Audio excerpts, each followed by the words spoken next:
എല്ലാവർക്കും ഒരിക്കൽ കൂടി നമസ്കാരം. തുടരുന്നു ഡ്രൈവറും വാഹനവും. മേൽ വിവരിച്ചു. നമ്മൾ വരുമ്പോൾ നമ്മൾ നല്ലൊരു കുഞ്ഞായി നമ്മൾ ജനിക്കുന്നു. ഓമനത്വമുള്ളൊരു കുഞ്ഞ്. നമ്മൾ സ്ത്രീയെന്നോ പുരുഷനെന്നോ ആ സമയങ്ങളിൽ നമ്മളെ വീക്ഷിക്കാതെ കണ്ട് ആ കുഞ്ഞ് സ്ത്രീയായാലും പുരുഷനായാലും പുരുഷജന്മമായാലും സ്ത്രീ ജന്മമായാലും ആ കുഞ്ഞൊരു കുഞ്ഞായിട്ട് തന്നെ എല്ലാവരും ഒരുപോലെ കണ്ടുകൊണ്ട് ലിംഗഭേദം വർണ്ണിക്കാതെ കണ്ടുകൊണ്ട് ആയതിനെ ഓമനിക്കുകയും തലോടുകയും ചെയ്യുന്നു. ആ കുഞ്ഞിൻ്റെ ചിരികളികൾ കാണുമ്പോൾ നമുക്ക് ഉള്ളിൽ ഒരുപാട് ആനന്ദം കൈവരുന്നു. നമുക്ക് ഉള്ളിൽ ഒരുപാട് ആനന്ദം കൈവരുന്നു. ആർക്ക്? അമ്മയ്ക്കും അച്ഛനും കൂടപ്പിറപ്പുകൾക്കും കുടുംബത്തിനും സമൂഹത്തിനും അയൽവക്കത്തുള്ളവർക്കും സുഹൃത്തുക്കൾക്കും ആ കുഞ്ഞിനെ വീണ്ടും വീണ്ടും കാണുവാനായിക്കൊണ്ട് മോഹമുദിക്കുന്നു. ആ കുഞ്ഞിൻ്റെ ചിരികളികളും കുഞ്ഞിൻ്റെ കൈകാലുകൾ കുഴയുന്നതും ആ കുഞ്ഞിൽ കാണുന്നതായിട്ടുള്ള എല്ലാം നമുക്കൊരുപാട് ഇഷ്ടമുള്ളതാണ്. ആ കുഞ്ഞിൻ്റെ കളിചിരിയും കിടക്കുന്നതും ക്രമേണ കുഞ്ഞ് കമിഴ്ന്ന് കിടക്കുന്നു. ആ കുഞ്ഞ് പിന്നീട് മുട്ടുകുത്തി നടക്കുന്നു, എണീറ്റിരിക്കുന്നു. ഈ സമയങ്ങളിൽ ആ കുഞ്ഞിനെ കാണുവാനായി കൊണ്ടുള്ളൊരു അപ്പോഴുള്ളൊരവസ്ഥ, മനസ്സിലുണ്ടാകുന്ന സന്തോഷം, മാനത്തുണ്ടാകുന്ന സന്തോഷം, ഇത് പറഞ്ഞറിയിക്കാൻ വയ്യാത്തതാണ്. അനുഭവമാണല്ലോ ഗുരു.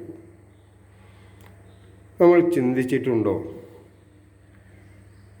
ആ കുഞ്ഞ് വളർന്നു വരികയാണെങ്കിൽ ആ കുഞ്ഞിന് കാണുമ്പോഴെല്ലാം അപ്രകാരം നമുക്ക് വീണ്ടും വീണ്ടും കാണണം എന്ന് തോന്നുന്നൊരവസ്ഥയിലേക്ക് ആ കുഞ്ഞ് വീണ്ടും ജനിച്ചതിന് ശേഷം വളരുന്ന മാതൃകയിൽ ആ കുഞ്ഞിൻ്റെ സ്വഭാവത്തിലും വാക്കുകളിലും പെരുമാറ്റത്തിലും സ്വഭാവത്തിലും അവരുടെ കർത്തവ്യങ്ങളിലും ഇതെന്നും ഉണ്ടായിരുന്നെങ്കിൽ കാണുന്നവർക്കെല്ലാം വീണ്ടും വീണ്ടും കാണണം.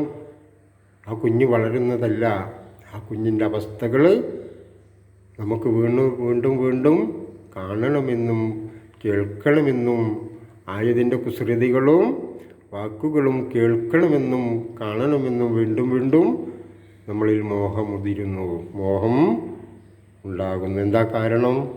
ആ കുഞ്ഞിന് ജനിച്ച മാതൃകയിലുള്ള അതേ തരത്തിലുള്ള വളർച്ച. ആ കുഞ്ഞിന് ഓമനത്വമുള്ളൊരു കുഞ്ഞ് സ്ത്രീയെന്നോ പുരുഷനെന്നോ കാണാതെ കണ്ട് കുഞ്ഞിനെ ആ കുഞ്ഞിൻ്റെ സ്വഭാവങ്ങളിലും പ്രവർത്തനങ്ങളിലും കർമ്മങ്ങളിലുമെല്ലാം മഹനീയമായിട്ടുള്ളൊരു അത്ഭുതകരമായിട്ടുള്ള പ്രവൃത്തികളും പെരുമാറ്റങ്ങളും സ്വഭാവ രീതികളും.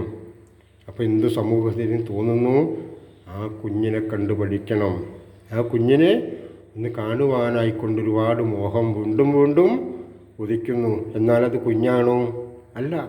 കുഞ്ഞായ സമയം മുതൽ അത് വളരുന്നു. പക്ഷെ നമുക്കെപ്പോഴും അത് കുഞ്ഞല്ല എന്ന് നമുക്ക് തോന്നുകയുമില്ല. എങ്കിൽ ആ കുഞ്ഞ് വളർന്നുകൊണ്ടിരിക്കുന്നു. നമുക്ക് അങ്ങനൊരു കുഞ്ഞ് ഉണ്ടായാൽ നിങ്ങൾക്ക് ചിന്തിച്ചുകൂടെ? ജീവിച്ചിരിക്കുന്ന കാലം ആ കുഞ്ഞാരെയും വിഷമിപ്പിക്കുന്നില്ല. ആ കുഞ്ഞിൽ ഒന്ന് മാത്രമേ ഉണ്ടാകുന്നുള്ളൂ. സദാസമയം അതിൻ്റെ ഉറങ്ങുന്ന സമയത്തല്ലാതെ അല്ലാത്തതായിട്ടുള്ള സമയം അത്രയ്ക്കും ആ കുഞ്ഞ് മറ്റുള്ളവരെ ആഹ്ലാദിപ്പിക്കുന്നു, ആനന്ദിപ്പിക്കുന്നു. ഒരുപാട് കൂട്ടത്തോടെ എല്ലാവരും ചേർന്നിരുന്നുകൊണ്ട് ആ കുഞ്ഞിൻ്റെ കളിതമാശകളും വർണ്ണനകളും ചമയങ്ങളും അലങ്കാരങ്ങൾ കൊണ്ട് ഒരുപാട് ആനന്ദിക്കുന്നു ഏവരും.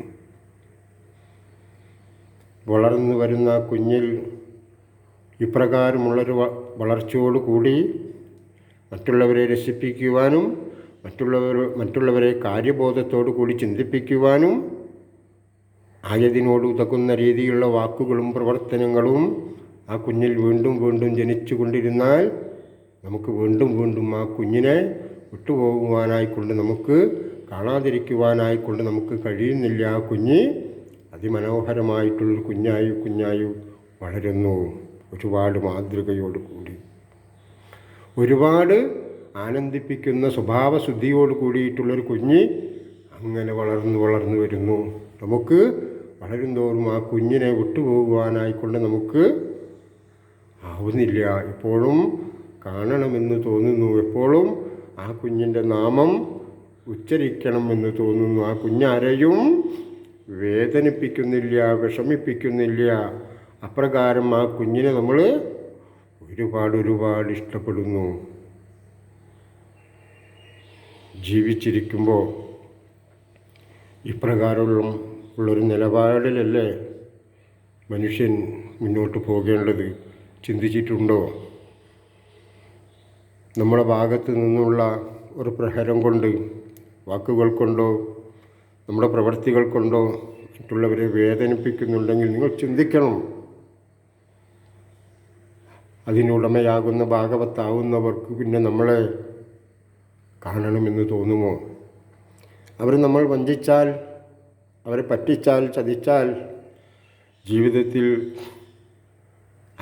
ആയതിന് ഭാഗവത്താവുന്ന ആൾ പിന്നീട് എന്താവും ആയവരുടെ അവസ്ഥ? നിങ്ങൾ ചിന്തിച്ചിട്ടുണ്ടോ?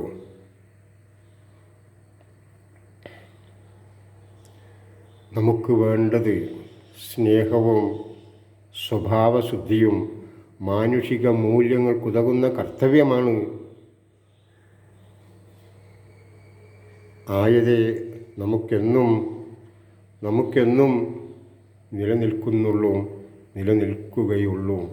മറ്റതെല്ലാം അല്പം മാത്രമേ നിലനിൽക്കുകയുള്ളൂ. നമ്മളിലുണ്ടാകുന്ന സ്നേഹവും സ്വഭാവശുദ്ധിയും പെരുമാറ്റവും എല്ലാം മാതൃകയാകുന്ന പക്ഷം നമ്മളെ ഒരുപാട് മറ്റുള്ളവർ സ്നേഹിക്കുന്നു, ബഹുമാനിക്കുന്നു. നമ്മളോടൊത്തുകൂടണമെന്നറിയാതെ പോലും അവർ ആഗ്രഹിക്കുന്നു. അവരറിയാതെ പോലും അവരുടെ ഉള്ളിൽ ആയവരോടൊത്തുകൂടണമെന്നുള്ളൊരു ത്വര ജനിക്കുന്നു. എന്തുകൊണ്ട്? നമുക്കറിയാം, പ്രകൃതിയിൽ കാണുന്ന തേനീച്ചകൾ, ആ തേനീച്ചകൾ ഒരു പറ്റമുണ്ട്. പക്ഷേ അതിനകത്തിരിക്കുന്നത് റാണി മാത്രമേ ഉള്ളൂ. ആ റാണി എങ്ങോട്ട് പോകുന്നു? ആ ഈച്ചകൾ അത്രയും റാണിയുടെ കൂടെ പോകുന്നു. എങ്കിൽ ഈച്ചകളെ എവിടെയെല്ലാം കാണാം? ഈച്ചകളെ പല ഭാഗങ്ങളിലും നമുക്ക് കാണാം. ആയതിന് എന്താണ് ജോലി? ആ ഈച്ചകളെ ശ്രദ്ധിച്ചിട്ടുണ്ടോ?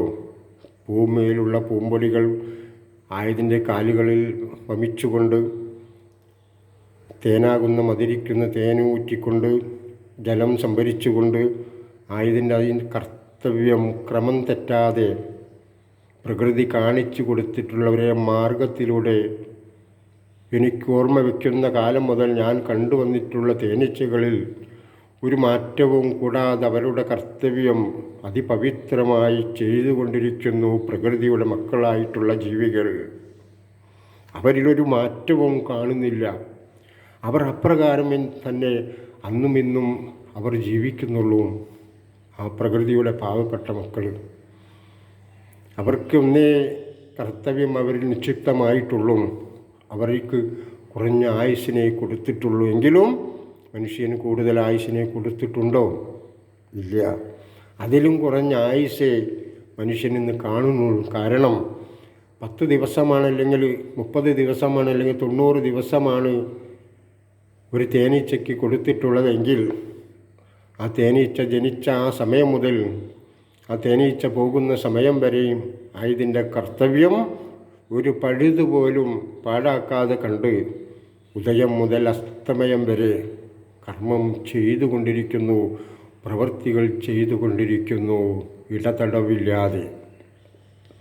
അവർക്ക് കാലാവസ്ഥയിൽ നിന്ന് വരുന്ന മാറ്റങ്ങൾ കൊണ്ട് അവർ വിശ്രമിക്കുന്നുണ്ടെങ്കിൽ അവർക്ക് ആ കാലാവസ്ഥയിൽ നിന്നുണ്ടാകുന്ന മാറ്റത്തിൽ അവർക്ക് വിഷമം സംഭവിക്കാതിരിക്കുവാനായിക്കൊണ്ട് അവർക്ക് കഴിക്കുവാനായുള്ളതെല്ലാം അവർ ശേഖരിച്ചു വയ്ക്കുന്നു ധർമ്മനിഷ്ഠയോടുകൂടി. നാട്ടിൽ വിഷമമുണ്ടാകുമ്പോൾ നമ്മൾ വാങ്ങി വെക്കേണ്ടത് എന്താണ്? നമുക്ക് രക്ഷ നേടുവാനായിട്ടുള്ള കർത്തവ്യബോധത്തോട് കൂടിയിട്ടുള്ള നമ്മുടെ ജീവിത നിലവാരം, നമ്മളെ പ്രകൃതി രക്ഷപ്പെടുത്തുന്ന രീതിയിലുള്ള നമുക്ക് കഴിക്കുവാനുള്ള, നമുക്ക് രക്ഷ കിട്ടുവാനായിക്കൊണ്ടുള്ള, വിശക്കുമ്പോൾ ആഹാരം കഴിക്കുന്നത് പോലെ പ്രകൃതി നമുക്ക് നൽകുന്നതായിട്ടുള്ള കാലാവസ്ഥ വ്യതിയാനങ്ങൾ വരുമ്പോൾ ഉണ്ടാകുന്നതായിട്ടുള്ള വിഷം വമിക്കുന്നതായിട്ടുള്ള അവസ്ഥയിലൂടെ കാലാവസ്ഥ മാറുമ്പോൾ ജലയും ജ്വരവും ഉണ്ടാകുന്നു, പനിയുണ്ടാകുന്നു, അലർജി ഉണ്ടാകുന്നു, ജലദോഷമുണ്ടാകുന്നു, തൊണ്ടയടപ്പുണ്ടാകുന്നു, മൂക്കടപ്പുണ്ടാകുന്നു, ജലദോഷം വരുന്നു, കഫം ജനിക്കുന്നു, അഗ്നി ജനിക്കുന്നു, അഗ്നി വർദ്ധിക്കുന്നു. ശരീരത്തിൽ കഫപിത്തവായു അഗ്നികോപങ്ങളും മലമൂത്ര വിസർജനങ്ങളിൽ മാലിന്യങ്ങൾ പുറന്തള്ളാതെ കണ്ട് ശരീരത്തിൽ ഒരുപാട് ദൂഷ്യങ്ങളായിട്ടുള്ള കഫവും മാലിന്യങ്ങളും മാലിന്യങ്ങളും കെട്ടിക്കിടന്നുകൊണ്ട് ശരീരം ജീർണിക്കുന്നു. നമ്മളെ ശരീരത്തെ നശിപ്പിക്കുന്നൊരവസ്ഥയിലേക്ക് നമ്മുടെ ഓരോരോ പ്രവർത്തനങ്ങളും നമ്മൾ കാണിച്ചു കൂട്ടുന്നതായിട്ടുള്ള, മറ്റുള്ളതിനോട് തോന്നുന്നതായിട്ടുള്ള മോഹങ്ങളും നമ്മുടെ അറിവുകളും പ്രകാരമായി മാറുമ്പോൾ നമ്മൾ വാങ്ങിക്കഴിക്കുന്നതും എടുത്ത് കഴിക്കുന്നതെല്ലാം നമുക്ക് വായ്ക്ക് രുചിയും കണ്ണിന് ആനന്ദവും പകരുന്നത് വയറ്റിന് അരുചിയും ആത്മാവിന് ഇഷ്ടമില്ലാത്തതായിട്ടുള്ള കാഴ്ചകളുമായി മാറുന്നു. ഒരുപാട് കഴിച്ചു കൂട്ടുന്ന ആഹാരങ്ങളും ഒരുപാട് നമ്മൾ കാട്ടിക്കൂട്ടുന്നതായിട്ടുള്ള പ്രവർത്തനങ്ങളും നമ്മൾ ഒരുപാട് താഴ്ന്ന നിലവാരത്തിലേക്ക് എത്തപ്പെടുകയും മറ്റുള്ളവരുടെ ഇടയിൽ നമ്മൾ ഒരുപാട് ഉയർന്നവനാണെന്നുള്ള ഒരു പേരും നമ്മൾക്ക് ചാർത്തപ്പെടുന്നു. ഇന്നാൾ ഇന്ന ആളാണ്, അദ്ദേഹം വലിയൊരാളാണെന്ന് നമ്മളുടെ അധർമ്മപരമായിട്ടുള്ള ജീവിതത്തിലൂടെ നമ്മൾ നേടിയെടുക്കുന്നു. ആർക്കൊക്കെയോ എന്തൊക്കെയോ കൊടുത്തുകൊണ്ടും സ്വാധീനിച്ചുകൊണ്ടും അവർക്ക് അവരുടെ മുമ്പിൽ നമ്മളെ കാരണവരാവാൻ വേണ്ടി ഒരുപാട് ആളുകളെ നമ്മൾ സ്വാധീനിക്കുകയും അവരുടെ ഇടയിൽ നിന്നുകൊണ്ട് നമ്മൾ നിറഞ്ഞാടുകയും ചെയ്യുന്നു. വലിയവനാണെന്നുള്ള ത്വരയോടുകൂടി. ശ്രദ്ധിച്ചിട്ടുണ്ടോ? ആ ഈച്ചയെക്കുറിച്ച്, തേനീച്ചയെക്കുറിച്ച് ഓർത്തു നോക്കുക. അവർക്ക് ജന്മം കിട്ടി, അവർക്ക് സ്വയം പൂമ്പടിയും മറ്റും ശേഖരിക്കാനാകുന്ന ആ കാലം മുതൽ അവർ പോകുന്നത് വരെയും അവരുടെ കർത്തവ്യം അവർ നിർവഹിക്കുന്നു. കാക്കകളെ കണ്ടിട്ടില്ല നിങ്ങൾ? ഞാനെൻ്റെ ഓർമ്മ വെച്ച അന്ന് മുതൽ കാണുന്ന കാക്കകളാണ്. ഇന്നും അതേ കാക്കകളെയാണ് കണ്ടുകൊണ്ടിരിക്കുന്നത്. യാതൊരു തരത്തിലുള്ള മാറ്റവുമില്ല. അവരുടെ കർമ്മങ്ങൾക്കും യാതൊരു തരത്തിലുള്ള മാറ്റവുമില്ല. അവരന്നും ഇന്നും ജീവിക്കുന്നു സ്വൈര്യത്തോടു കൂടി. കാക്കകളുടെ എണ്ണത്തിൽ വർധനവുണ്ടായിട്ടുണ്ടോ? കാക്കകളുടെ എണ്ണത്തിൽ കുറവുകളുണ്ടായിട്ടുണ്ടോ? ഇല്ല. അത് ഇന്നും അന്നും ഒരേ ക്രമത്തിൽ തന്നെ ഞാൻ പരിശോധിച്ചിട്ടുണ്ട്. ആയതിന് കാക്കകളുടെ എണ്ണത്തിൽ വർധനയോ കാക്കകളുടെ എണ്ണത്തിൽ കുറവുകളോ കാണുന്നില്ല. എൻ്റെ അനുഭവം കൊണ്ട് ഞാൻ പഠിച്ചിട്ടുണ്ട്. എന്താണ് ഇവിടെ കൂടുതലും കുറവുമുള്ളത്? മനുഷ്യൻ്റെ എണ്ണത്തിലും പെരുക്കത്തിലും ഒരുപാട് വർധനവുണ്ടായി. പിന്നീട് എന്തുണ്ടായി?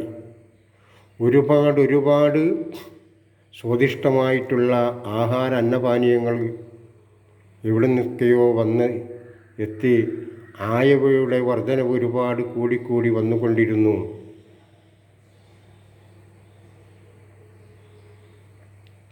കേൾക്കുന്നവർ ആ ആഹാരം നമുക്കും വേണം. നമുക്കൊരു പരിപാടി ഉണ്ടാകുമ്പോൾ, നമുക്കൊരു സൽക്കാരമുണ്ടാകുമ്പോൾ, ഒരു വിരുന്നുണ്ടാകുമ്പോൾ, വിവാഹമുണ്ടാകുമ്പോൾ അപ്രകാരമുള്ള ആഹാര അന്നപാനീയങ്ങൾ നമ്മളുടെ വീടുകളിലും വേണം. എൻ്റെയൊക്കെ കുട്ടിക്കാലത്ത് ഞാൻ കണ്ടിട്ടുണ്ട്. അന്ന് വീടിൻ്റെ കുടിയിരിക്കൽ എന്ന് പറയുന്ന സംവിധാനം, പുതിയ വീട് നിർമ്മിച്ച് അതിൽ താമസം തുടങ്ങുന്ന അന്നേ ദിവസം വേണ്ടപ്പെട്ടവരെയും ബന്ധുക്കളെയെല്ലാം ക്ഷണിച്ചുകൊണ്ട്, സുഹൃത്തുക്കളെ ക്ഷണിച്ചുകൊണ്ട് ആ പുതിയ വീട്ടിൽ താമസം തുടങ്ങുന്നു. അവിടെ ചെന്നാൽ കിട്ടുന്നത് മിക്കവാറും വീടുകളിൽ വൈകുന്നേരം ഉണ്ടാകുന്നതായിട്ടുള്ളൊരു സൽക്കാരമാകും. അവിടെ ചെല്ലുമ്പോൾ നമുക്ക് കിട്ടുന്നത് ഒരു ഗ്ലാസ് ചായയും എന്തെങ്കിലും കഴിക്കാനായിക്കൊണ്ടുള്ളൊരു ഒരു പലഹാരം എന്തെങ്കിലും ഒന്നുണ്ടാവും. ഒരു ഗ്ലാസ് ചായയും അല്പം എന്തെങ്കിലും പലഹാരങ്ങളും ഉണ്ടാവും. അത് വയറ് നിറയെ കഴിക്കാനൊന്നും ഉണ്ടാകില്ല. നമ്മളതിൽ പങ്കെടുക്കുന്നു. ആ എൻ്റെ ജീവിത സാഹചര്യവും നിലവാരവും, ഞാൻ താമസിക്കുന്നതായിട്ടുള്ള ചുറ്റുപാടുകളും അവിടുത്തെ നിലവാരങ്ങളുമാണ് ഞാൻ വർണ്ണിച്ചു കൊണ്ടിരിക്കുന്നത്. മറ്റുള്ള സ്ഥലങ്ങളിൽ എപ്രകാരമാണോ എന്ന് എനിക്ക് അറിഞ്ഞുകൂടാ. എൻ്റെ ജീവിതത്തിൽ ഉണ്ടായിട്ടുള്ള അനുഭവങ്ങളെക്കുറിച്ച് തെളിവോടുകൂടി കണ്ടത്, അനുഭവിച്ചത്, അറിഞ്ഞത്, സത്യസന്ധമായിട്ടുള്ള വിവരങ്ങൾ വിവരിക്കുന്നു. അവിടെ ചെന്ന് കഴിഞ്ഞാൽ, ആ വീട്ടിൽ ചെന്ന് കഴിഞ്ഞാൽ അവിടുന്ന് കിട്ടുന്നത് ഒരു ഗ്ലാസ് ചായയും അതിലേക്ക് വേണ്ടതായിട്ടുള്ള ചെറിയ രീതിയിലുള്ള ബേക്കറി ആയിട്ടുള്ള എന്തെങ്കിലും പലഹാരങ്ങൾ, അത് വേണ്ടത് നമുക്ക് കഴിക്കാം. അത് കൊണ്ടുവന്ന് വെച്ചത് മുഴുവൻ കഴിക്കാം. അല്ലെങ്കിൽ നമുക്ക് വേണ്ടത് എന്തെങ്കിലും അതിന് എടുത്ത് കഴിക്കാം. നമുക്ക് അവരുടെ വീട്ടിൽ നിന്ന് നമുക്ക് തിരിച്ചു പോരുകയും ചെയ്യാം. അവർക്കെന്തെങ്കിലും സഹായിക്കാൻ പറ്റുന്നവർക്ക് സഹായിക്കുകയും ചെയ്യാം. അല്ലാത്തവർക്ക് അതിൽ പങ്കെടുത്തു പോരുകയും ചെയ്യാം. പക്ഷേ നമ്മുടെ നാട്ടിലൊരു രീതിയുണ്ട്. ഇപ്രകാരമുള്ള വിഷയങ്ങളിൽ നമ്മൾ ബന്ധപ്പെടുമ്പോൾ അവനവൻ്റെ കഴിവിനനുസരിച്ച് സാമ്പത്തികപരമായി ഉള്ളതിൽ നിന്ന് അവർക്ക് കൊടുക്കാൻ എന്തെങ്കിലും നമ്മൾ കരുതിയിട്ടാണ് പോകുക. അതവർക്ക് കൊടുക്കുകയും നമ്മൾ സന്തോഷത്തോടു കൂടി യാത്ര പറഞ്ഞ് പോരുകയും ചെയ്യുന്നു. അദ്ദേഹം അത് സന്തോഷത്തോടു കൂടി സ്വീകരിച്ചു. പല തുള്ളി പെരുവെള്ളം എന്ന് പറഞ്ഞതുപോലെ അദ്ദേഹത്തിന് പലരിൽ നിന്നും കൊടുക്കുന്ന സഹായം കൊണ്ട് അദ്ദേഹം വീട് നിർമ്മാണത്തിന് ആവശ്യമായിട്ടുള്ള സാമ്പത്തിക ഭദ്രതയിൽ നിന്ന് അവർക്ക് ഒരല്പം മോചനം കിട്ടുന്നു. മുഴുവൻ കടങ്ങളോ മറ്റുള്ളതോ തീർന്നില്ല എങ്കിലും അത്യാവശ്യം വേണ്ടപ്പെട്ടതായിട്ടുള്ള ഇടപാടുകൾ നടത്തുവാനായിക്കൊണ്ടത് ഉപകരിക്കുന്നു. പക്ഷേ എന്താണൊരു പക്ഷേ? പറയുന്നു, നിങ്ങളുടെ ജീവിതത്തിൽ ഇപ്രകാരമുള്ള ഏതെങ്കിലും തരത്തിലുള്ള ക്ഷണം സ്വീകരിച്ചുകൊണ്ട് നിങ്ങൾ പോകുമ്പോൾ, അവിടെ മക്കളുടെ വിവാഹമാവാം, അല്ലെങ്കിൽ പുതിയ വീട്ടിലേക്കുള്ള താമസമാവാം, നിങ്ങളവിടെ പോകുമ്പോൾ നിങ്ങളുടെ കയ്യിൽ നിന്നും അവിടെ എന്തെങ്കിലും കൊടുക്കാനായിക്കൊണ്ട് നിങ്ങൾ ആഗ്രഹമുണ്ടെങ്കിൽ കൊടുക്കുന്നുണ്ട് എങ്കിൽ പറയുന്നു, അത് നിങ്ങളൊരു കടമായി അവിടെ കൊടുക്കരുത്. നിങ്ങൾ അത് തിരിച്ചു കിട്ടാനുള്ളൊരു കടമായി, ഇത് തിരിച്ചു കിട്ടണം എന്നുള്ള രീതിയിൽ നിങ്ങൾ കൊടുക്കരുത്. പകരം നിങ്ങൾ ഇത് അദ്ദേഹത്തിനുള്ളൊരു സഹായമായി കൊടുക്കുന്നത് 100 രൂപയാവാം, 500 ആവാം, 1000 ആവാം. കൊടുക്കുന്നത് അദ്ദേഹത്തിന് ഉപകാരപ്രദമായി മാറട്ടെ. അദ്ദേഹത്തിൻ്റെ സാമ്പത്തിക വിഷമതകൾ പലരും കൊടുക്കുന്നത് കൊണ്ട് തീരുമാറാകട്ടെ. അതെനിക്ക് കിട്ടേണ്ടതല്ല, അത് ഞാൻ കൊടുത്തു കഴിഞ്ഞു. ഇനി ആയതിനെക്കുറിച്ച് എനിക്ക് ചിന്തയില്ല, ഞാൻ രേഖയിൽ എഴുതി വയ്ക്കുന്നില്ല. അങ്ങനെ ഞാൻ പറയുന്നുണ്ടെങ്കിലും ഇത്തരം ഒരു നിലപാട് നമ്മുടെ ജീവിത സാഹചര്യവുമായി ബന്ധപ്പെട്ട് സമൂഹത്തിൽ നിലനിൽക്കുന്ന ഒരു പണപ്പിരിവോ അല്ലെങ്കിൽ പണം സ്വരൂപിക്കലോ ഇത് പൂർവികരൊരു മാതൃകാപരമായിട്ട് ആചരിച്ചു വരുന്നതായിട്ടുള്ളൊരു സംവിധാനമാണ്. ഇതിൽ തെറ്റുണ്ടെന്നല്ല ഞാൻ പറഞ്ഞുകൊണ്ടിരുന്നത്. പക്ഷേ നമ്മൾ കൊടുക്കുന്ന ആ സമയം അതൊരു സഹായമായി അദ്ദേഹത്തിന് ഉപകരിക്കട്ടെ എന്നുള്ളൊരു മനസ്സും കൂടി നമുക്കുണ്ടാവണം. അപ്പോൾ നമുക്ക് ആ ചെയ്യുന്ന ആ ഭാഗത്തോട് ഒരുപാട് മാതൃകാഭാവമായിട്ടുള്ള മാനുഷിക മൂല്യങ്ങൾക്കുതകുന്ന കർമ്മത്തിൽ അധിഷ്ഠിതമായിട്ടുള്ളൊരു പ്രവർത്തനം നമ്മൾ ജീവിതത്തിൽ ചെയ്യുന്നു. എന്ത് ഈ കൊടുക്കുന്നത് എനിക്ക് തിരിച്ചു വേണ്ട, പകരം അദ്ദേഹത്തിൻ്റെ കുടുംബത്തിൽ ഇത് ഒരല്പമെങ്കിലും അയാൾക്ക് അദ്ദേഹത്തിന് തിരിച്ചു കൊടുക്കേണ്ടതായിട്ടുള്ളൊരു സാമ്പത്തിക നേട്ടമായി അദ്ദേഹം ഉൾക്കൊള്ളുമ്പോൾ അദ്ദേഹത്തിൻ്റെ മനസ്സും അദ്ദേഹത്തിലുള്ള മാനവനും ആത്മാവും അങ്ങനെയാണ്. അദ്ദേഹത്തിലുള്ള ആത്മാവും സന്തോഷിക്കുന്നു, അദ്ദേഹവും സന്തോഷിക്കുന്നു. എന്നാൽ നമ്മളിത് കിട്ടാനുള്ളതാണെന്ന് പറഞ്ഞ് കൊടുക്കുമ്പോൾ നമ്മുടെ ആത്മാവ് സന്തോഷിക്കുന്നില്ല, അവരുടെ ആത്മാവ് സന്തോഷിക്കുന്നില്ല. ശരീരം കൊണ്ട് മാത്രമേ ശരീരം കൊണ്ടും മനസ്സുകൊണ്ടും മാത്രമേ നമുക്കായതിൽ സന്തോഷമുള്ളൂ. ആത്മാർത്ഥതയോട് കൂടിയിട്ടുള്ള ആത്മാർത്ഥത ആത്മാവിനെ അറിഞ്ഞുകൊണ്ടുള്ളൊരു സമർപ്പണം അവിടെ നടക്കുന്നില്ല എന്നുള്ളതാണ് ഞാൻ പറഞ്ഞു വരുന്നത്. എങ്കിൽ പൂർവികർ ചെയ്തു വെച്ചിട്ടുള്ള ഈ ഇടപാടുകൾ തെറ്റാണ് എന്ന് പറയുന്നില്ല ഇപ്പോഴും. പക്ഷേ അദ്ദേഹം അങ്ങനെ കൊടുക്കുമ്പോൾ അദ്ദേഹത്തിൻ്റെ ജീവിതത്തിൽ അദ്ദേഹം വല്ലതും നല്ലത് ചെയ്യുന്നവനായി മാറുന്നു. അദ്ദേഹത്തിൻ്റെ കർത്തവ്യം കൊണ്ട്, ജന്മം കൊണ്ട് നല്ല കാര്യങ്ങൾ ചെയ്തവനായി മാറുന്നു ആ പ്രവർത്തനങ്ങൾ. എങ്കിലും നമ്മൾ കൊടുത്തവരായി വളർന്നിട്ടുണ്ടെങ്കിൽ ജീവിക്കുമ്പോൾ നമുക്കും ഇപ്രകാരമുള്ള ആവശ്യങ്ങൾ വന്നെത്തുന്ന സന്ദർഭങ്ങളിൽ ആയവരേവരും വരുന്നു, തരുന്നു, പോകുന്നു. നമുക്ക് കിട്ടുന്നത് നല്ലതാണെങ്കിൽ, അപ്രകാരമുള്ള നല്ലൊരവസ്ഥയിലൂടെയാണെങ്കിൽ ചിന്തിക്കൂ, അവരുടെ ഉള്ളും ആനന്ദിക്കുമ്പോൾ, നമ്മുടെ ഉള്ളും ആനന്ദിക്കുമ്പോൾ ഉണ്ടാകുന്നൊരു മഹത്തരം അതാണ്. നമ്മളത് എന്ത് കൊടുത്താലും അവരത് എഴുതി വയ്ക്കണം.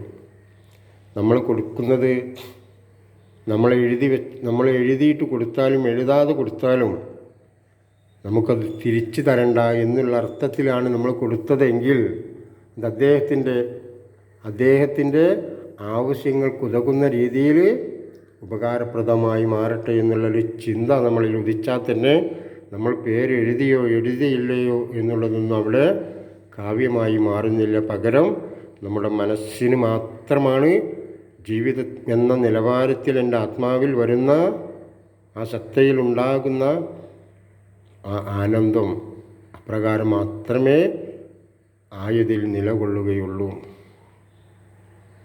നമുക്ക് നേടിയെടുക്കാനായിട്ട് ഈ ലോകത്തിൽ പലതുമുണ്ട്. എന്നാൽ വേണ്ടത് നമുക്ക് നേടിയെടുക്കണ്ടേ? നമുക്ക് വേണ്ടതല്ലേ നമ്മൾ നേടിയെടുക്കേണ്ടത്? ആ നേട്ടത്തിനെക്കുറിച്ച് ആലോചിക്കുമ്പോൾ നമുക്ക് പലരെയും തൃപ്തിപ്പെടുത്തിയേ നേടാനാവൂ. പലരെയും തൃപ്തിപ്പെടുത്തിയേ നമുക്ക് അപ്രകാരം നേട്ടങ്ങൾ ഉണ്ടാക്കുവാനായിക്കൊണ്ട് സാധിക്കുകയുള്ളൂ. അത് നാമജപവചനങ്ങൾ കൊണ്ടാകാം, പൂജകൾ കൊണ്ടാവാം. നിലനിൽക്കുന്ന അവസ്ഥ എപ്രകാരമാണോ, സാഹചര്യം എപ്രകാരമാണോ, നാട്ടിലുള്ളവരെ നമ്മൾ നിർധനരായിട്ടുള്ള രോഗികളെയും നിർധനരായിട്ടുള്ള കുടുംബങ്ങളെയും അപ്രകാരമുള്ള ആളുകളോട് നമ്മൾ എപ്രകാരം പെരുമാറുന്നു, അവരുടെ ശരീരം കൊണ്ട്, നമ്മുടെ ശരീരം കൊണ്ടോ മനസ്സുകൊണ്ടോ നമുക്കവരെ സഹായിക്കാം. അതെപ്രകാരം ശരീരം കൊണ്ട് അവരെ നമുക്ക് പരിചരിക്കാം, അവരുടെ വസ്ത്രങ്ങൾ കഴുകി കൊടുക്കാം, അവരുടെ കുളിപ്പിച്ച് കൊടുക്കാം, അവരുടെ മുറിവുണ്ടെങ്കിൽ മുറിവ് മരുന്ന് വെച്ച് വൃത്തിയാക്കിക്കൊണ്ട് നമുക്ക് അത് സുരക്ഷിതമാക്കി കൊടുക്കാൻ നമ്മുടെ അറിവിനനുസരിച്ച് അവരുടെ വീടും പരിസരവും നമുക്ക് തൂത്തുവാരി കൊടുക്കാം. അവരുടെ ജീവിത നിലവാരത്തിന് ഉതകുന്നതായിട്ടുള്ള വസ്ത്രങ്ങളോ ഭക്ഷണ സാധനങ്ങളോ ഔഷധങ്ങളോ നമുക്ക് സാമ്പത്തികപരമായിട്ടുള്ള പണമുള്ളവർക്ക് അപ്രകാരം ചെയ്യാം. അപ്രകാരം നമുക്ക് അവരെ ഉദ്ധരിക്കാം. ഇതൊന്നും ആകാത്തവർക്കായിക്കൊണ്ട് മനസ്സുകൊണ്ട് പ്രാർത്ഥിക്കാം. ഇതെല്ലാം ഒരു മനുഷ്യൻ്റെ കർത്തവ്യമാകുന്നു. അവൻ്റെ ആത്മാവിന് ശാന്തി കിട്ടുന്ന ആനന്ദിക്കുന്ന ഒരവസ്ഥയിലേക്ക് കാര്യങ്ങൾ മാറുന്നു.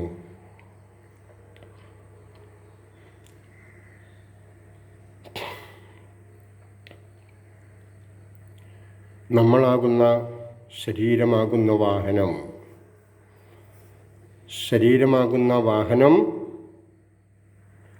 ഓടിക്കുന്നത് മനസ്സാകുന്ന ഡ്രൈവറാണ് ഓടിക്കുന്നത്. അപ്പോൾ ശരീരമാകുന്ന നമ്മുടെ ആഗ്രഹം ജീവൻ രക്ഷിക്കുവാനായിക്കൊണ്ടൊരുത്തൻ വീണ് കിടക്കുന്ന ഒരുത്തനെ വഴിയിൽ കണ്ടാൽ നമ്മൾ ആ വാഹനം നിർത്തി അദ്ദേഹത്തിന് വേണ്ടതായിട്ടുള്ള, അപ്പോൾ എന്ത് വേണം, അദ്ദേഹത്തിന് വെള്ളം വേണമെങ്കിൽ കുറച്ച് വെള്ളം കുടിക്കാൻ കൊടുക്കുന്ന വേഗം തന്നെ അദ്ദേഹത്തെ എടുത്തുകൊണ്ട് വാഹനത്തിൽ കയറ്റി അടുത്തുള്ള ആശുപത്രിയിൽ എത്തിക്കുന്നതെൻ്റെ കർത്തവ്യമല്ലേ? ഇത് മനുഷ്യൻ്റെ കർത്തവ്യമാകുന്നു. പക്ഷേ ജീവിതമാകുന്ന പന്താവിൽ അഹങ്കാരത്തേൻ അവൻ വാഹനം ഓടിക്കുമ്പോൾ വഴിയിൽ കിടക്കുന്നതായിട്ടുള്ള വയ്യാതെ കിടക്കുന്ന അപകടം പറ്റി കിടക്കുന്നവനെ കാണാതെ കണ്ടവൻ ചീറിപ്പാഞ്ഞു പോകുന്നു എങ്ങോട്ട്.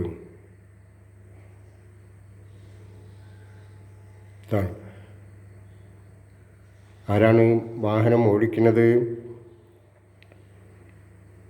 നമ്മുടെ ആത്മാവല്ല, മനസ്സാണ്. ആത്മാവിന് നമ്മളോട് സംസാരിക്കുവാനായിക്കൊണ്ട് നമ്മളെ നിയന്ത്രിക്കാനായിക്കൊണ്ടുള്ള അധികാരം ആത്മാവിൽ നിക്ഷിപ്തമായില്ല. കാരണം നമ്മൾ ആത്മാവിനെ അറിഞ്ഞ് യാത്ര ചെയ്യുന്നവരാണ്.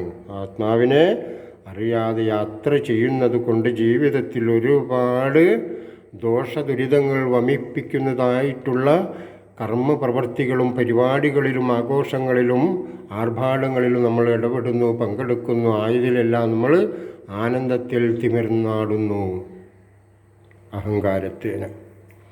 അപ്രകാരമുള്ള പരിപാടികളും ആഘോഷങ്ങളുമാണ് എൻ്റെ ജീവിതം. അതിലെല്ലാം പങ്കെടുക്കുക, ആനന്ദിക്കുക, ആയതിലെല്ലാം ആടിത്തിമിർക്കുക. അതാണ് എൻ്റെ ലക്ഷ്യം. ഇന്ന് വെച്ചുകൊണ്ട് വാഹനം ഓടിക്കുന്നവന് പിന്നീട് എന്തുണ്ടാവുന്നില്ല, അവന് വീണ്ടും വീണ്ടും ഓരോ വാഹനം നമ്മൾ ഓടിക്കുമ്പോൾ ആ വാഹനത്തിൻ്റെ കാലാവധി ഓടിക്കുന്ന വേഗതയ്ക്കനുസരിച്ച് തട്ടലും മുട്ടലും കൊണ്ട് ആ വാഹനം കേടുവന്നു പോകുന്നു. വീണ്ടും വാഹനം വേറെ വാങ്ങേണ്ടതായിട്ട് വരുന്നു അവൻ്റെ ആവശ്യത്തിനായിക്കൊണ്ട്. വീണ്ടും ആ വാഹനം അവൻ എപ്രകാരം ഓടിക്കുന്നുവോ, അവനിൽ കർത്തവ്യമുള്ള മനസ്സിനുടമയായെങ്കിൽ എൻ്റെ ഉള്ളിൽ നിലകൊള്ളുന്ന മഹാത്മാവേ, അല്ലെങ്കിൽ ഈശ്വര, ഈ ലോകത്തിൽ പ്രകൃതിക്ക് ഒരുപാട് ജീവജാലങ്ങളും പ്രകൃതിയിൽ ഒരുപാട് മനുഷ്യരും ജീവിക്കുന്നു. പല ആഗ്രഹങ്ങളോടുകൂടിയും കാവ്യങ്ങളോടും കലകളോടും കൂടി അവർ അതിലൊരുപാട് വർണ്ണനങ്ങളും ചമയങ്ങളും അലങ്കാരങ്ങൾ കൊണ്ടും ഒരുക്കിക്കൊണ്ടവർ ജീവിക്കുന്നു. എൻ്റെ പ്രവർത്തനം കൊണ്ട് എൻ്റെ മാതാവേ, എൻ്റെ ഉള്ളിലിരിക്കുന്ന നല്ലമ്മേ, എന്നെ യാതൊരു തരത്തിലുള്ള ഈശ്വരൻ്റെ ജന്മങ്ങളായിട്ടുള്ള മക്കളായിട്ടുള്ള മനുഷ്യരെയും ലോകത്തിലുള്ള ജീവികളെയും എൻ്റെ അശ്രദ്ധ കൊണ്ടൊരു ജീവിക്ക് പോലും ഒരാനിയും സംഭവിക്കാതിരിക്കുവാനായിക്കൊണ്ട് എന്നെ പ്രാപ്തയാക്കണം. എത്ര പേര് പറയുന്നുണ്ട്? അപ്രകാരം പറഞ്ഞുകൊണ്ട് എത്ര പേര് പോകുന്നുണ്ട്? ഇന്ന സമയത്തവിടെ ഇപ്പോൾ മുഴുവൻ പേരുകളും ഇംഗ്ലീഷിൽ മാത്രമായി മാറുന്നു. എനിക്കൊക്കെ ഒരുപാട് വിഷമമുണ്ടായിട്ടുണ്ട്. കാരണം ഇംഗ്ലീഷ് വായിക്കാൻ അറിയില്ല, ഇംഗ്ലീഷ് എഴുതാൻ അറിയില്ല. മലയാളം പോലും പരിമിതമായിട്ടുള്ള ഒരറിവേ എനിക്കുള്ളൂ. എൻ്റെ വീട്ടിൽ കുടുംബങ്ങൾ വരുമ്പോൾ അവർ വീട്ടിലേക്ക് വിവാഹത്തിന് ക്ഷണിക്കാനായിക്കൊണ്ട് വരുമ്പോൾ പലരും ഇംഗ്ലീഷിൽ എഴുതിയിട്ടുള്ള അച്ചടിച്ചിട്ടുള്ള ക്ഷണപത്രവുമായിട്ടായിരിക്കും വീട്ടിലേക്ക് വരുന്നത്. അത് കാണുമ്പോൾ നിങ്ങൾ ഓർക്കണം, മലയാള മണ്ണിൽ ജീവിക്കുന്ന നമ്മൾ ഒരുപാട് വളർന്നോ? എവിടേക്ക്?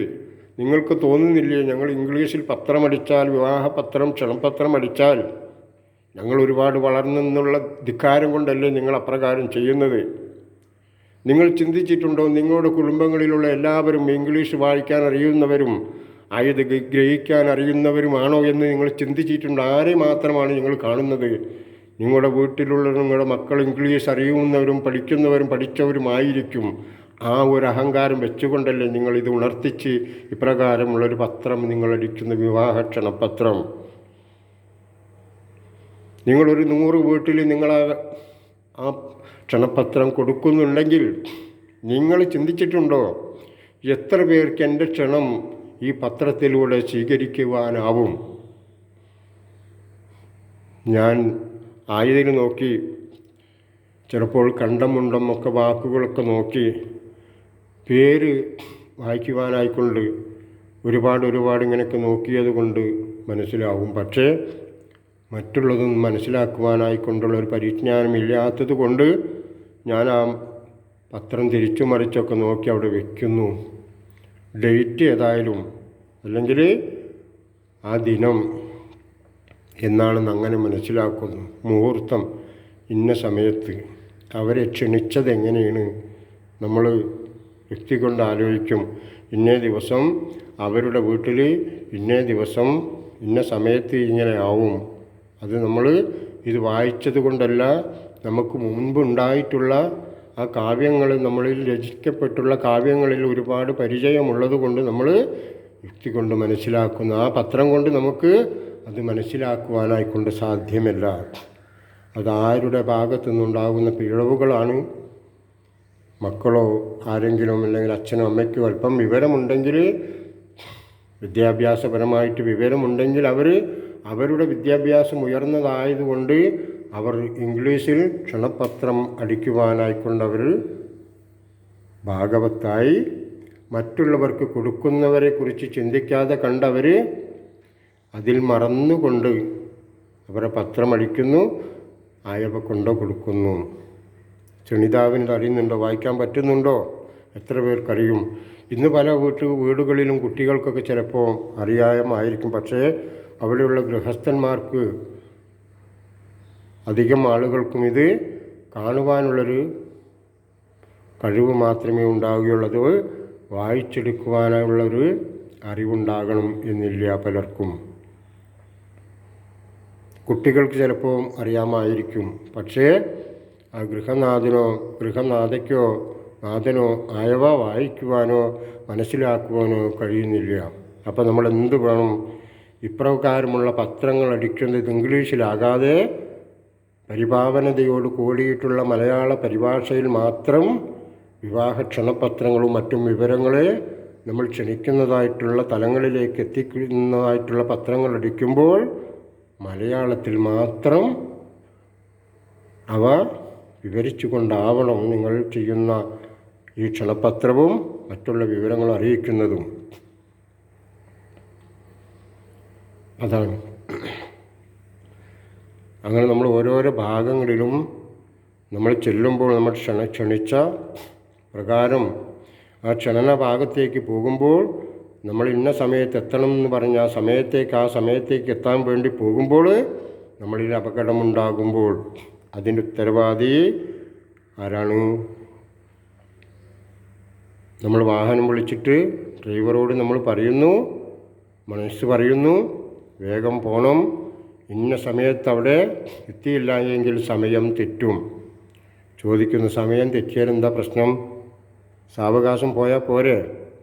നിങ്ങളുടെ വീട്ടിൽ അവരെ ക്ഷണിച്ചിട്ടുണ്ടെങ്കിൽ സമയം അല്പം വൈകിയാലും സാവകാശം പോയാൽ അവിടെ എത്തില്ലേ? അവരോട് സംസാരിച്ചൂടെ, കുറച്ച് വൈകിപ്പോയി, ക്ഷമിക്കണം. അദ്ദേഹം എന്ത് പറയും? അത് സാരമില്ല, കുഴപ്പമില്ല, അങ്ങനെ ആവട്ടെ.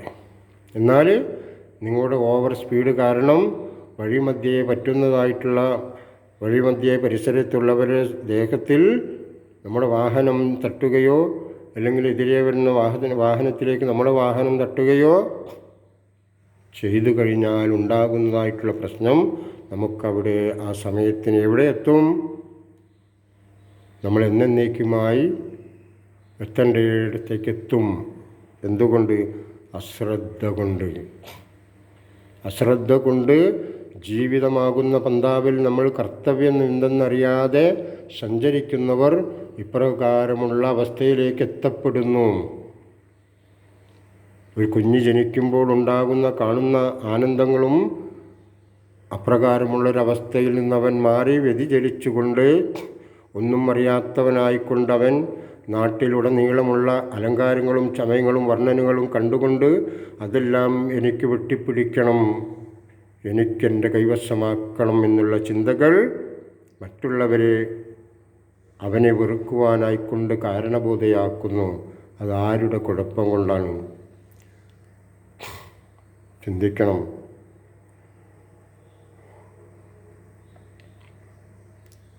വാഹനം വിളിച്ചുകൊണ്ട് ഓരോരുത്തരുടെ ജീവിതവുമാണ് ഞാൻ വർണ്ണിക്കുന്നത്. നമ്മുടെ വാഹനം വിളിച്ചുകൊണ്ട് നമ്മുടെ കയ്യിലുള്ള പൈസ കൊണ്ട് ആ വാഹനത്തെ ഇന്ന സ്ഥലത്തേക്ക് വിടൂ എന്ന് പറയുന്നത് ആരാണ്? നമ്മളാണ്. എവിടേക്കാണ് ആ വാഹനം വിടുന്നത്? മദ്യഷോപ്പിലേക്കോ മയക്കുമരുന്ന് കിട്ടുന്നിടത്തേക്കോ അല്ലെങ്കിൽ മറ്റുള്ള സുഖവാസ മന്ദിരത്തിലേക്കോ. ആ വാഹനം ആരാണ്? ഇങ്ങോട്ട് വിടൂ എന്ന് പറയുന്നിടത്തേക്ക് ആ വാഹനം ശരീരമാകുന്ന നമ്മുടെ വാഹനം, മനസ്സാകുന്ന നമ്മുടെ കർത്തവ്യങ്ങൾ നിർവഹിക്കുന്ന മനസ്സ് പറയുന്നു ഇന്നോടത്തേക്ക് പോകണം. എന്തുകൊണ്ട് വഴി പിഴയ്ക്കുന്നു മനസ്സിന്? ഡ്രൈവർക്ക് എന്താവണം? ഡ്രൈവറോട് നമ്മൾ കൽപ്പിക്കുകയാണ്, ഡ്രൈവറെ ഈ വാഹനം നീ ഇന്നോടത്തേക്ക് വിടണം. ആരാ പറയുന്നത്? വാഹനം വിളിക്കുന്ന അല്ലെങ്കിൽ യജമാനൻ ആരാ? മനസ്സാണ്. നമ്മളെ നശിപ്പിക്കുന്നത് അശുദ്ധമായിട്ടുള്ള നമ്മുടെ മനസ്സാകുന്ന യജമാനന് നമ്മളെ നശിപ്പിക്കുന്നതും നമ്മുടെ മാനുഷിക മൂല്യങ്ങൾക്കെതിരായിട്ടുള്ള അവസ്ഥയിലൂടെ പ്രവർത്തിക്കുന്നതും മനസ്സിൽ നിന്നുണ്ടാകുന്ന തെറ്റായിട്ടുള്ള ധാരണകളും നമുക്ക് കിട്ടാത്തതായിട്ടുള്ള അറിവുകൾ നമുക്ക് കിട്ടാത്തത് കൊണ്ടുമാണ് അപ്രകാരമുള്ള അവസ്ഥയിലേക്ക് കാര്യങ്ങൾ ചമയുന്നതും വർണ്ണനങ്ങളും അലങ്കാരങ്ങളും ഒരുക്കങ്ങളും അപ്രകാരമുള്ള തലത്തിലേക്ക് എത്തപ്പെടുന്നത്. ശ്രദ്ധിക്കണം. ജീവിതത്തിൽ മാന്യമായ രീതിയിലൂടെയുള്ള ജീവിത നിലവാരം വെച്ച് പുലർത്തിക്കൊണ്ട് ജീവിത സാഹചര്യങ്ങളുടെ പരിമിതമായിട്ടുള്ള അവസ്ഥയിൽ നിന്നുകൊണ്ട് നമുക്ക് ആർഭാടങ്ങളിൽ നിന്നും അലങ്കാരങ്ങളിൽ നിന്നും നമ്മൾ ഒഴിഞ്ഞു മാറിക്കൊണ്ട് നമ്മുടെ ജീവിതത്തിനുതകുന്ന രീതിയിലുള്ള ജീവിത നിലവാരത്തിൽ ഉതകുന്ന രീതിയിൽ നമുക്ക് ജീവിക്കാൻ വേണ്ടി പഠിക്കണം. സമൂഹത്തിൽ മറ്റുള്ളവർ കാട്ടുന്നത് പോലെ മറ്റുള്ളവരുടെ ചെയ്യുന്ന കാഴ്ചകൾ പോലെ കണ്ടുകൊണ്ട് മുന്നോട്ട് പോയാൽ അവിടെ 2 തരത്തിലുള്ള ബിരിയാണി ഉണ്ടായിരുന്നു, അവിടെ 3 തരത്തിലുള്ള ബിരിയാണി ഉണ്ടായിരുന്നു, അതുകൂടാതെ കണ്ട് പലതരത്തിലുള്ള പലഹാരങ്ങളുണ്ടായിരുന്നു. അതെല്ലാം പരിമിതമായി ജീവിക്കുന്ന നമ്മുടെ പരിപാടികളിലും വിവാഹങ്ങളിലോ മറ്റു സൽക്കാരങ്ങളിലോ വേണം എന്ന് തോന്നുമ്പോൾ നമുക്കൊരുപാട് നഷ്ടങ്ങളോ കഷ്ടങ്ങളോ ആയതിലൂടെ നമുക്ക് സമ്പാദിക്കുവാനേ അതെല്ലാം ഉപകരിക്കൂ എന്ന് എല്ലാവരും അറിയണം.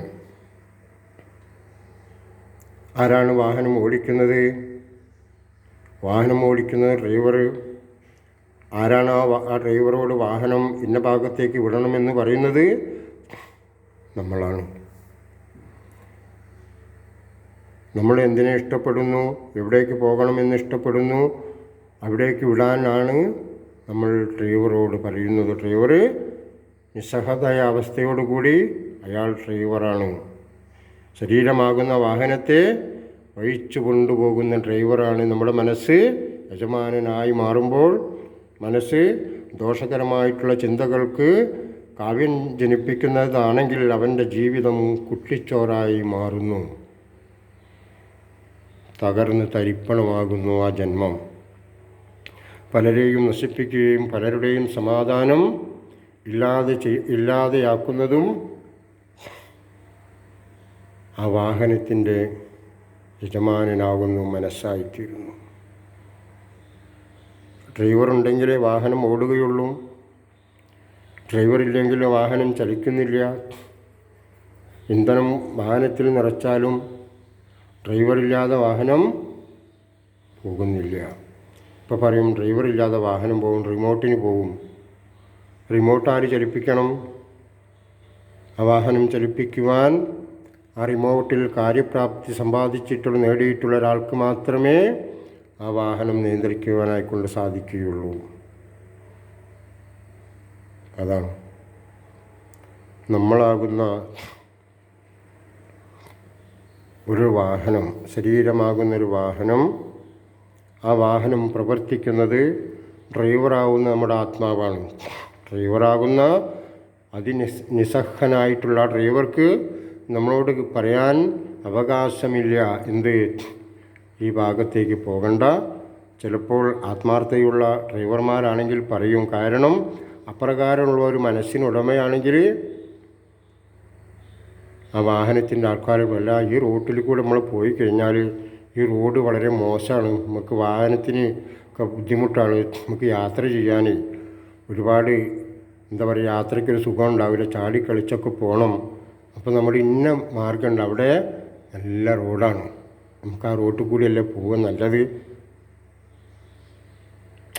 അങ്ങനെ പറയുന്ന ദുർലഭമായിട്ടുള്ള ചില, കാരണം ഇയാൾക്ക് ഏതെങ്കിലും ജന്മം കൊണ്ട് അദ്ദേഹം അല്പമെങ്കിലും ഉദ്ധരിച്ചതായിട്ടുള്ള ജീവിത നിലവാരം അദ്ദേഹം തുടർന്നു പോയിട്ടുണ്ടാവും. അപ്രകാരം അദ്ദേഹത്തിൻ്റെ ജീവിതത്തിൽ ഇങ്ങനെയുള്ള ഒരു ഡ്രൈവർ കിട്ടണം എന്ന് ആ ജീവിത നിലവാരം കൊണ്ട് അദ്ദേഹം അങ്ങനെയുള്ളൊരു കാര്യപ്രാപ്തി നേടിയിട്ടുണ്ടാവും. നല്ലൊരു ഡ്രൈവറുള്ള, സ്വഭാവശുദ്ധിയുള്ള ഒരു ഡ്രൈവർ അദ്ദേഹത്തിൻ്റെ അന്നത്തെ അദ്ദേഹം ആർജിച്ചെടുക്കുന്നൊരു ധാർമ്മികപരമായിട്ടുള്ള മാനുഷിക മൂല്യങ്ങൾക്കുതകുന്ന രീതിയിലൂടെയുള്ള ഒരു ജീവിത നിലവാരം തുടർന്നതുകൊണ്ട് അദ്ദേഹത്തിന് അടുത്ത ജന്മത്തിൽ കിട്ടുന്ന അദ്ദേഹത്തിനുണ്ടാവുന്ന ഡ്രൈവറായിട്ടുള്ള ആത്മാവ് പറയുന്നു, നമുക്ക് ഇന്ന ഭാഗത്തു കൂടി പോകില്ല നല്ലത്, ഇന്ന റോട്ടിൽ കൂടി പോയാൽ അല്ലെങ്കിൽ ഇന്ന ഭാഗത്ത് പോയാൽ ഇന്ന കാഴ്ചകളെ ഉണ്ടാവുകയുള്ളൂ, ഇന്ന സ്ഥലത്ത് പോയാൽ അവിടെ ഇന്ന കാഴ്ചകളുണ്ടാവും, ഇതിലും കുറച്ചും കൂടി നല്ലതാണ്. അപ്പോൾ അദ്ദേഹത്തിന് തോന്നും, ഈ ഡ്രൈവർ പറയുന്നത് ശരിയാണ്, യാത്രയ്ക്ക് നമുക്ക് സുഖമാവണം. അങ്ങനെ ആത്മീയമായിട്ടുള്ള കാര്യങ്ങളിലേക്ക് മദ്യഷാപ്പിൽ പോകുന്ന അദ്ദേഹത്തിന് ആത്മീയമായിട്ടുള്ള പാതയിലേക്ക് പോകുവാനായിക്കൊണ്ട് ഡ്രൈവർ വാഹനം ഓടിക്കുന്നു.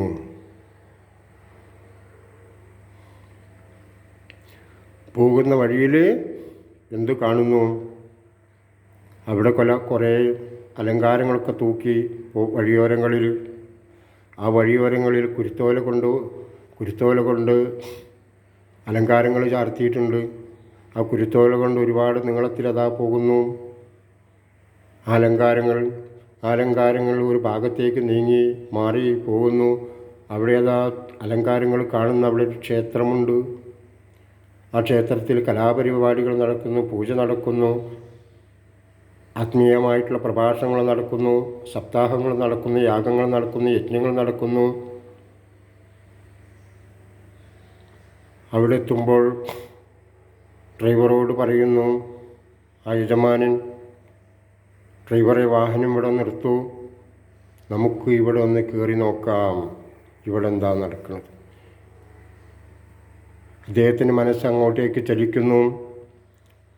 ആ ഡ്രൈവറുടെ പ്രേരണ ഈ റോഡിലൂടെ നമ്മൾ ഉദ്ദേശിച്ച സ്ഥലത്തേക്ക് മദ്യഷാപ്പിലേക്ക് പോകുവാനായിക്കൊണ്ടാണ് ആ യജമാനൻ ഡ്രൈവറോട് പറഞ്ഞത് വാഹനം ചലിപ്പിക്കുവാൻ.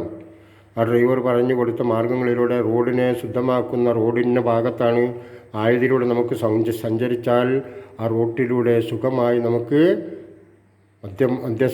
മദ്യഷോപ്പാകുന്ന അവിടേക്ക് എത്തിച്ചേരാം. അപ്പോൾ ആ വഴിയിലൂടെ പോകുമ്പോൾ കണ്ട ആത്മീയമായ പരിപാടികൾ നടക്കുന്ന ആ ക്ഷേത്രാങ്കണത്തിലേക്ക് റോഡരികെ കണ്ട അലങ്കാരങ്ങളെ കണ്ടപ്പോൾ അദ്ദേഹത്തിന് തോന്നുന്ന ഭക്തി, ഉള്ളിലുദിക്കുന്ന യുക്തി കൊണ്ട് ഭക്തി കണ്ട അദ്ദേഹം അവിടെ വാഹനം നിർത്തണമെന്ന് പറയുന്നു. അപ്പം നമ്മൾ തന്നെയാണ് നമ്മളെ ഉദ്ധരിപ്പിക്കുന്നതും ജീവിതത്തിൽ ഉദ്ധരിപ്പിക്കുന്നതും ജീവിതം കൊണ്ട് നമ്മളെ നശിപ്പിക്കുന്നതും നമ്മുടെ മനസ്സാണ്. നമ്മുടെ മനസ്സാണ് എല്ലാം നമ്മളെക്കൊണ്ട് ചെയ്യിക്കുന്നത്. ബുദ്ധിയല്ല, ബുദ്ധി മനസ്സല്ല, ബുദ്ധി ശരീരമല്ല, മനസ്സ് ആത്മാവല്ല, മനസ്സ് ബുദ്ധിയല്ല, മനസ്സ് ശരീരമല്ല. മനസ്സൊരവസ്ഥയാണ്. ആ മനസ്സിനെ താലോലിക്കുവാനായിക്കൊണ്ട് നമ്മളുടെ പ്രവർത്തനങ്ങൾ നമുക്ക് മാതൃകാപരമായി ആദ്യം മുതലേ കിട്ടുന്നത് കൊണ്ട് മാത്രമാണ് നമുക്ക് ഉദ്ധരിക്കുവാനായിക്കൊണ്ട് സാധിക്കുക. മക്കളെ നല്ല പ്രകാരം കുഞ്ഞുനാളിൽ തന്നെ കുഞ്ഞിന് തെറ്റെന്തെന്നും ശരിയെന്തെന്നും വർണ്ണിച്ചുകൊണ്ടും വിവരിച്ചുകൊണ്ടും നമ്മൾ ആഹാരം കൊടുക്കുമ്പോഴും ആഹാരം കഴിക്കുമ്പോഴും കുളിപ്പിക്കുമ്പോഴും കുഞ്ഞിന് മാതൃകാപരമായിട്ടുള്ള വർണ്ണനങ്ങളും അലങ്കാരങ്ങളും ചമയിച്ചുകൊണ്ട് മാതൃകാപരമായിട്ടുള്ളൊരു ജീവിത രീതി എന്തെന്ന് പഠിപ്പിച്ചുകൊണ്ട് കുഞ്ഞുങ്ങളെ അച്ഛനമ്മമാരും മാതാപിതാക്കളും രക്ഷിതാക്കളും പരിചാരകരും അപ്രകാരമുള്ള ഉയർന്ന നിലവാരത്തിലേക്ക് മക്കളെ വളർത്തുവാനായിക്കൊണ്ട് തെറ്റെന്തെന്നും ശരിയെന്തെന്നും അച്ഛനെന്തെന്നും അമ്മ എന്തെന്നും കൂടപ്പിറപ്പുകളെന്തെന്നും കൂട്ടുകാരെന്തെന്നും കുടുംബങ്ങൾ എന്തെന്നെല്ലാം പറഞ്ഞ് അവരെ ശീലിപ്പിച്ച് പഠിപ്പിച്ച് മനസ്സിലാക്കിക്കൊണ്ട് അവരെ ഉയർത്തണം. ഇല്ലെങ്കിൽ ഇപ്രകാരമുള്ള നിലപാടുകളില്ലാത്തതായിട്ടുള്ള മക്കളായി തോന്നുന്ന ഭാഗത്തേക്ക് വാഹനം വിടുവാനായിക്കൊണ്ട് നമ്മുടെ ശരീരത്തിലിരിക്കുന്ന ഡ്രൈവറോട് കൽപ്പിക്കുന്നു. എന്ത്? പോകേണ്ടത് വേശ്യാഗ്രഹത്തിലേക്കാണ് പോകുന്നത്. ശരീരത്തിന് സന്തോഷിക്കാൻ, ശരീരത്തിന് സുഖം കിട്ടുന്നതായിട്ടുള്ള എന്തെല്ലാം തരത്തിലുള്ള മാർഗങ്ങളുണ്ട്, അവിടേക്കൊക്കെ ഈ വാഹനത്തെ വിട്ടോളൂ. ആയതിൽ ഇടപെടുന്നവർ മറ്റുള്ള പലതിലേക്കും അക്രമത്തിനും അനീതിക്കും ചതിക്കാനും വഞ്ചിക്കാനും പെറ്റ നാടിനെയും പെറ്റമ്മയെയും ജന്മം നൽകിയ അച്ഛനെയും സഹോദരങ്ങളെയും സഹോദരന്മാരെയും മാതാപിതാക്കളെയും രക്ഷിതാക്കളെയും സമൂഹത്തെയും മനുഷ്യനെയും കാണാതെ കണ്ടവൻ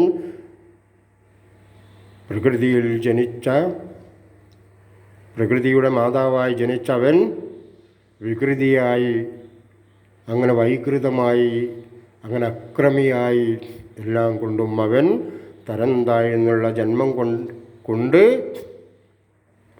ആയതിൽ പിഴച്ചവനായി അവൻ പോകുന്നു. വീണ്ടും അവൻ വരുന്നു വീണ്ടും അവൻ പ്രായശ്ചിത്തം ചെയ്യാൻ ജന്മം വീണ്ടും നൽകുന്നു. വീണ്ടും അവൻ പോയതിന് ശേഷം വീണ്ടും അവൻ ആ ജന്മത്തിൽ എന്തെല്ലാം തരത്തിലുള്ള ദോഷങ്ങളാണ് അനുഭവിക്കാത്തതായിട്ടുള്ള ദോഷം വീണ്ടും അവൻ അനുഭവിക്കും. അതെങ്ങനെ? ജീവിത നിലവാരങ്ങൾ വീണ്ടും ഉദ്ധരിക്കപ്പെടാത്തതായിട്ടുള്ള ജീവിത നിലവാരങ്ങളിലൂടെയാണോ അവൻ്റെ രക്ഷിതാക്കൾ പോകുന്നത്? അവൻ്റെ രക്ഷിതാക്കൾ അപ്രകാരം അറിവില്ലാതെ പോയാലും അവൻ സമൂഹത്തിൽ വന്ന് നല്ലതും നല്ലതല്ലാത്തതും തിരിച്ചറിയാനുള്ള കർത്തവ്യബോധം അവനിൽ വേണമെങ്കിൽ ജീവിച്ചിരിക്കുന്ന പക്ഷം നമ്മൾ ചെയ്യുന്ന ഓരോ പ്രവൃത്തികളും നമ്മളെ അപ്രകാരമുള്ള അവസ്ഥയിലേക്ക് എത്തിക്കും. കാരണം ഒരു രൂപ നമുക്ക് കൊടുക്കാൻ ദാനം ചെയ്യാനുണ്ടെങ്കിൽ കൊടുത്ത് ശീലിക്കണം. നമ്മൾ ചെയ്യുന്ന കർമ്മങ്ങൾ കൊണ്ട് നമുക്കൊരു 1000 രൂപ കിട്ടുന്നുണ്ടെങ്കിൽ നമ്മുടെ 50 രൂപയെങ്കിൽ ഒരാൾക്ക് അന്നത്തിന് നമ്മൾ കൊടുക്കേണ്ടവർക്ക് കൊടുക്കണം. ഒരു ക്ഷേത്രത്തിൽ ചെല്ലുമ്പോൾ നമുക്ക് പ്രസാദം കിട്ടുന്ന വഴിപാടുകളെല്ലാം നമ്മൾ കൂടുതൽ ചെയ്യേണ്ടത് മറ്റുള്ളവർക്ക് ഉപകാരപ്രദമായിട്ടുള്ള വഴിപാടുകൾ ചെയ്യണം. പണം നമ്മൾ ഭണ്ഡാര നിക്ഷേപണം ചെയ്യണം. എന്തിന്? ദേവനെ ഉദ്ധരിപ്പിക്കുവാനും ദേവന് വേണ്ടിയിട്ടുള്ള ദ്രവ്യങ്ങളും അലങ്കാരങ്ങളും ചമയങ്ങളും ദേവനെ ഊട്ടുന്നവർക്ക് വേണ്ടി ശമ്പളം കൊടുക്കുവാനൊക്കെ വേണ്ടി നമ്മൾ പ്രതിഫലേച്ഛ കൂടാതെ അവിടുന്ന് പായസമോ മറ്റുള്ളത് വാങ്ങാതെ നമുക്ക് അവർക്ക് മുഴുവൻ ഈ തുക കൊണ്ട് ഉപകരിക്കും പ്രകാരമുള്ള കർത്തവ്യങ്ങളും നമ്മൾ നിർവഹിക്കണം. നമ്മൾ വഴിപാടുകൾ ഷീട്ടാക്കി മാത്രം ചെയ്താൽ പോരെ. നമ്മൾ അറിഞ്ഞ് ഭഗവാന് സമർപ്പിക്കുന്നത് നമ്മൾ പ്രതിഫലേച്ഛ കൂടാതെ സമർപ്പിക്കുന്ന ഭണ്ഡാര നിക്ഷേപങ്ങളാണ്. അന്നദാനത്തിലേക്ക് കൊടുക്കുന്നതായിട്ടുള്ള പണമാണ്, ധനമാണ് കൂടുതലും നമുക്ക് ഉപകരിക്കുക. നമ്മൾ 5 ലിറ്റർ പാൽപ്പായസം വേണമെന്ന് പറഞ്ഞ് ഷീട്ടാക്കുമ്പോൾ നമുക്കവിടുന്ന് ഇങ്ങോട്ടും തരുന്നുണ്ട്. നമ്മൾ എന്ത് ചെയ്യണം? എല്ലാ ക്ഷേത്രങ്ങളിലും ദേവാലയങ്ങളും നമ്മൾ പോകുമ്പോൾ ഒരിക്കലും നമുക്ക് ആ ദേവൻ്റെതൊന്നും നമ്മൾ ഇങ്ങോട്ട് എടുക്കരുത്. പകരം നമ്മളിലുള്ളത് ദേവന് സമർപ്പിച്ചുകൊണ്ട് നമ്മൾ പോരണം. അതേ നമുക്ക് മാതൃകാപരമായിട്ടുള്ള ഒരു ജീവസ് നമ്മളിൽ ഉണർത്തിയെടുക്കുവാനായിക്കൊണ്ട് അപ്രകാരമുള്ള പ്രവൃത്തികളും പ്രവർത്തനങ്ങളും മാത്രമേ നമുക്ക് ഉദ്ധരിച്ചു വരികയുള്ളൂ. സമയം ഒത്തിരിയായി. കേട്ടിട്ടുള്ളവർക്കെല്ലാവർക്കും കേൾക്കുന്നവർക്കെല്ലാവർക്കും നല്ലത് വരട്ടെ. ഇനി നമുക്ക് മറ്റ് വീഡിയോയുമായി ഇനിയും നമുക്ക് സംവദിക്കാം. ഏതെങ്കിലും തരത്തിലുള്ള തെറ്റായിട്ടുള്ള വാക്കുകൾ ഉദ്ധരിച്ചിട്ടുണ്ടെങ്കിൽ ക്ഷമിക്കണം, പൊറുക്കണം, മാപ്പാക്കണം. നിങ്ങൾ ചിന്തിക്കണം, നിങ്ങളിൽ ഒരു ഞാനുണ്ട്, നിങ്ങളിൽ ഏവരിലും ഞാനുമുണ്ട്, നിങ്ങൾ എന്നിലുമുണ്ട്. നമ്മളൊന്നാണ്. നമ്മൾ ആരിലും ഉയർന്നവരല്ല, നമ്മൾ ആരിലും താഴുന്നവനുമല്ല. നമ്മളെല്ലാവരും സമഭാവനക്കാരാണ്, സമത്വമുള്ളവരാണ്. നമ്മൾ ഒരു മാതാവിൻ്റെയും ഒരു പിതാവിൻ്റെയും അച്ഛനും, നമ്മൾ ഒരു മാതാവിൻ്റെയും പിതാവിൻ്റെയും മക്കളാണ്. ആ ഒരു ചിന്ത ഏവരിലും വേണം. ആരെയും നമ്മൾ ദ്രോഹിക്കാതെ മനസ്സുകൊണ്ടോ പ്രവൃത്തി കൊണ്ടോ കർമ്മം കൊണ്ടോ നമ്മൾ ആരെയും വേദനിപ്പിക്കാതെ, ഒരു ജീവിയെ പോലും നമ്മൾ നോവിക്കാതെ കണ്ട്, നമ്മളിലുള്ളതാണെങ്കിലും മക്കളെ ആണെങ്കിലും കുടുംബത്തെയാണെങ്കിലും നമ്മളിൽ എന്ത് പരിഭവങ്ങളും പരാതികളും ഉണ്ടെങ്കിലും നമ്മളിലുള്ള വിഷമങ്ങളൊന്നും ആരുടെയും മേലെ ആ വിഷമങ്ങളൊന്നും ആരുടെയും മേലെ പ്രയോഗിക്കരുത്. ആരെയും നമ്മളപ്രകാരം വിഷമിപ്പിക്കരുത്. നമ്മുടെ വിഷമങ്ങൾ നമ്മുടെ ഉള്ളിലൊതുക്കിക്കൊണ്ട് അത് തീർക്കുവാനായിക്കൊണ്ട് മാതൃകാപരമായിട്ടുള്ള അവസ്ഥ, ഒരു സത്ത നിങ്ങളിലുണ്ട്. എല്ലാ വിഷമങ്ങൾക്കും പരിഹാരമായി ആ സത്ത നിങ്ങൾ ഉദ്ധരിപ്പിക്കും. ആ സത്തയെ നിങ്ങൾ കാണാൻ വേണ്ടി ശ്രമിക്കണം, ശ്രദ്ധിക്കണം. അത് തന്നെയാണ് ഞാൻ, അത് തന്നെയാണ് നിങ്ങളും. ആയതൊന്ന് നിങ്ങളിൽ തന്നെയുണ്ട് ഞാൻ. ആയത് നിങ്ങളറിയണം. എന്നിൽ നിലകൊള്ളുന്നതായിട്ടുള്ള ഈ ദുരിതങ്ങൾക്കും ദോഷങ്ങൾക്കും രോഗങ്ങൾക്കും ശാപപാപങ്ങൾക്കും കാരണമായിട്ടുള്ള എൻ്റെ പ്രവർത്തനങ്ങൾക്കോ പ്രവൃത്തികൾക്കോ ഞാൻ അറിഞ്ഞോ അറിയാതെയോ ചെയ്തു പോയി, പാകപ്പിഴവുകൾ വന്നുപോയി, ജീവിതത്തിൽ ഒരുപാട് തെറ്റുകുറ്റങ്ങൾ സംഭവിച്ചു പോയി.